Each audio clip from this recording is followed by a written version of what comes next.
গুয়াহাটি শহরের যে রোপওয়ে আছে, কেবল কার রোপওয়ে, সেই রোপওয়ে টার্মিনালে এসেছি।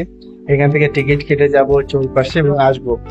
তো উপর থেকে দেখার একটা এক্সপিরিয়েন্সের নতুন অভিজ্ঞতা হবে, শেষে শেয়ারটা আপনাদেরকে করবো। আর উপর থেকে উমানন্দ মন্দির এবং ব্রহ্মপুত্র নদী দেখতে কেমন লাগে সেটা আপনাদের সামনে শেয়ার করবো। তো চলুন, আপাতত কাউন্টারে বসে রয়েছে, লোকজন নেই, পরে দেখা হচ্ছে আপনাদের সাথে।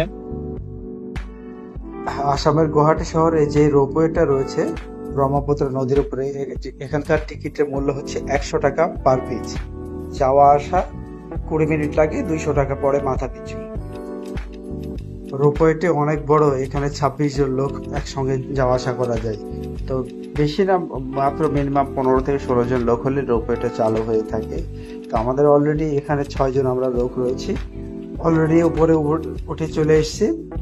দেখো উপর থেকে দৃশ্যটা কেমন লাগে, দেখতে থাকুন আপনারা। আর টানা দুপুরের সময় তো পানিটা হয়তো অতটা স্পষ্ট বোঝা যাচ্ছে না, গ্লাসের উপর দিয়ে মোবাইলে ভিডিও করা।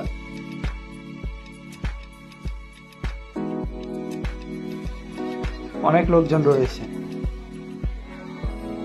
ওপর থেকে দেখতে এরকম দেখায়, নদীটা দেখুন। আর নদীর ওই যে ভাঙা অংশটা কিসের সেটা আমরা জানি না যদিও।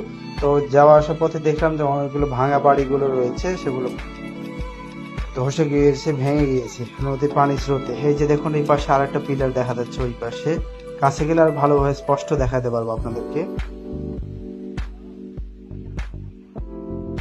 নদীতে তেমন স্রোত নেই, স্বাভাবিক পানি যাওয়া আসা করছে। আর উপরে যথেষ্ট হাওয়া দিচ্ছে উপরে।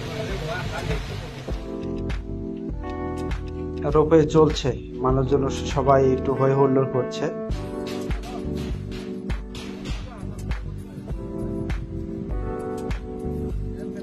প্রচন্ড গরম, এর ভেতরে একটা মাত্র ফ্যান চলছে। পার হয়ে চলে এসেছি, আসার পর এরকম দৃশ্য একটু সাইড থেকে দেখে দিচ্ছি, দেখতে থাকুন আপনারা। এখান থেকে আপনারা মন্দির দর্শন করতে পারবেন। এখান থেকে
কেবল কারের এখানে এসেছিলাম। কেবল কারের জায়গাটা খুব সুন্দর জায়গা, ভেতরে কেবলের ভেতরে প্রচন্ড গরম, লোকজন বেশি তো, বড় কেবল কার, এই জন্য একটু।